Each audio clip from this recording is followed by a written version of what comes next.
Finally, it is time. It is time to go and take a look to try to gauge some first impressions on what has been going down in the raid so far. Tomorrow, we're going to give a look at Mythic Plus as well, just to see how the first week of this tyrannical, of the first reset of Season 2 has been going. But for now, we are going to take a look at the raid. Now, this will be one of the first few weeks where checking heroic performance is also going to be relevant compared to Mythic, because of course we have some 250 average logs in Mythic versus 15 or so thousand logs in heroic. So of course we can gauge much better, we can see much better the performances from heroic at the start of the season. There is also going to be, interestingly enough, there is also going to be quite the big difference in the performance of some of the specs going from heroic into Mythic. We will be able to see which of the specs are being played the most or are being played a lot, especially in the classes with multiple DPS specs, to see which one of the specs at the moment is being the one that is the most played. We can also see which of the specs that were supposed, that were considered to be doing quite well before the season started, to be able to take a look at whether or not they are confirming their status of expected to be doing well or expected to not be doing well. Obviously, in this first week, a lot of it is going to be very volatile, mostly because not many specs, or we should say only the lucky ones, are going to be doing damage with their 2-piece set bonus, are going to be healing with their 4-piece set bonus, right? So there are still plenty of differences in power right now as we wait for the majority of the players to get their 4-piece set bonus of Season 2. However, as we check for now the first few days of performance in the raid, we can immediately see something perhaps not quite that many people would have expected, which is seeing towards the top of the meters, towards the top of performance in heroic, that Arcane Mage and to a degree even Unholy Death Knight are currently at the top. Now, these were not exactly specs hyped to be doing super well in this season. We can see some other specs which were expected to still be doing fine in the season, like Subtlety, like Destruction, like Marksmanship, Ret Paladin, both the previously buffed specs in 10.0.5 and 10.0.7, Devastation and Shadow Priest. Those were all specs that were on the rise for Season 2, but Arcane and Unholy are perhaps a bit out of place there. Now, this is partially explainable by the fact that heroic fights are very short. Heroic fights are going to be favoring specs with big burst cooldowns, because the shorter the fight, the more value your large cooldowns can be. So obviously, when a heroic fight lasts for 2 minutes and 20 seconds instead of the 6 it will last in Mythic, it will give much more value to specs with bigger cooldowns. And in this case, Arcane and Unholy are amongst the biggest of the cooldowns when it comes to specs. This can be somewhat confirmed when you look at the first initial logs from Mythic, where you see that the top of the meter Arcane in heroic is in the bottom 8 of Mythic rating, as well as Unholy, 4th in heroic and 7th last in Mythic.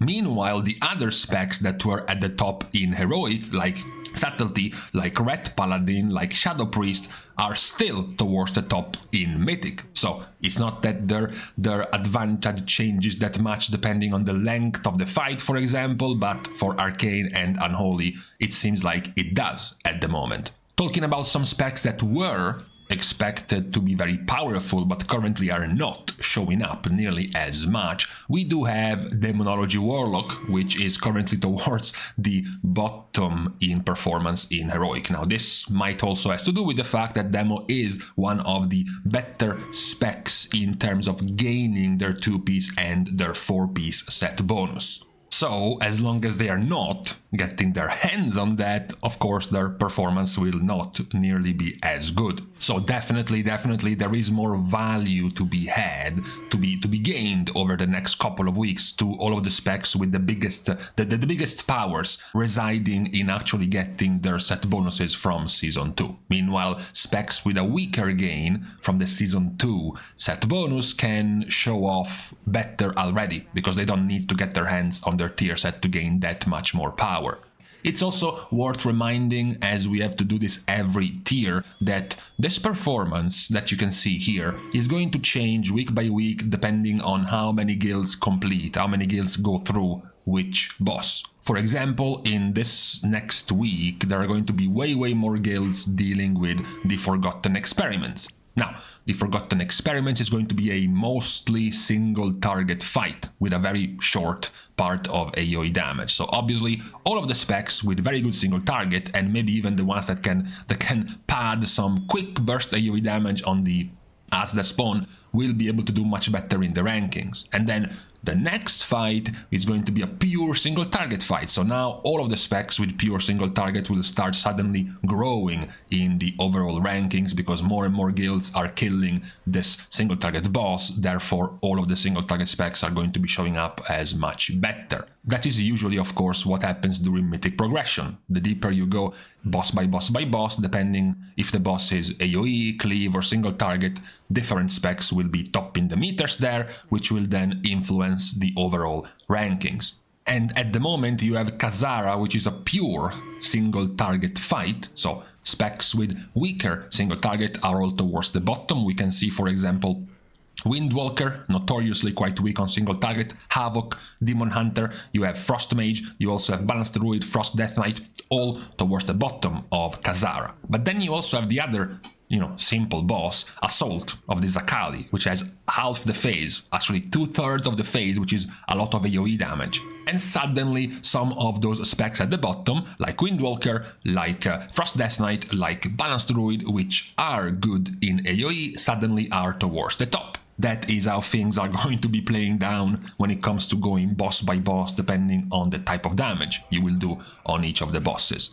This is the popularity so far of the DPS specs in Heroic. We can see a decent gap of retribution from the rest of the specs. Obviously, worth mentioning that Destruction is also splitting some of its time with Demonology. So overall, there are more Warlock players than there are Ret players, and also more Hunter players than there are Ret players. But spec by spec, right now, we live in the bizarro world where Ret Paladin is the more popular of the raid specs. Now, what about healers, though? What about the healing part of the raid? Now, this is quite cool to see, because I have never seen an overall HPS performance being so close between healers, because this is Heroic right now in the raid when it comes to healing. Look at how very tied, very close to each other all the healers are. Of course, there is a slight gap of discipline, because as usual, discipline requires much more setup and also requires much bigger hits, much chunkier damage, which usually does not come in Heroic nearly as much as it does in Mythic. So here in Heroic, there isn't really much we can gauge from this. All of the specs are far too close. So it might be about the different type of players, or more importantly, the fact that many of these healers are not gonna get their tier sets in a while, because as usual, the DPS are going to be favored, which means healers have to wait even more to get their tier set. Some will be lucky and get it anyways. So right now, the healing looks very close, very even. And it's not that it's going to, at the moment at the very least, change a lot when you switch from Heroic healing to Mythic healing. Because again, it's very close. It's very tied. All of the healers at the moment are doing quite well, are being quite even in Mythic as well. The only difference that we also mentioned in the last couple of weeks of the Season 1 popularity of healers is that over time, Preservation has been overtaken by Resto Shaman. As you can see here, now it's Restoration Shaman that's the most popular, very close with Holy Priest and Restoration Druid, with now Evoker lower down, tying more or less Holy Paladin. That's the bigger difference in the healing popularity.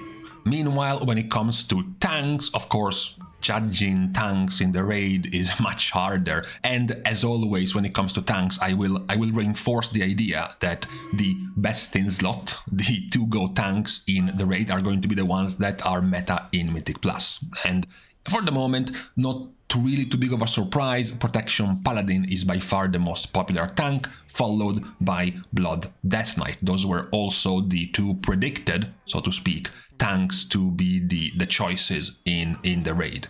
Prot Paladin, because it's the strongest one, in Mythic Plus, so many tanks will simply want to do both raiding and Mythic Plus, so they will keep playing Prot Paladin and then Blood DK because it's the safest early progression tank with lots of self-healing, not requiring too much help. Also good utility, good ways to cheese mechanics and to help you with ad management with their grips, for example. So Blood has always been quite a staple in the raid as well, and it's not doing too terrible in Mythic Plus, as we will see in our Mythic Plus video coming out tomorrow. So this is what we have at the moment as some sort of a preliminary, of course, result of the raid performance. We are still yet to see how the performance is going to change once the majority of the specs are going to get their hands on their 4-piece set bonus. It might take a while to the more unfortunate ones, I'm sorry, even in this season where you can get your hands on a guaranteed piece of tier from the Omni token you get from completing the achievement, the, I think,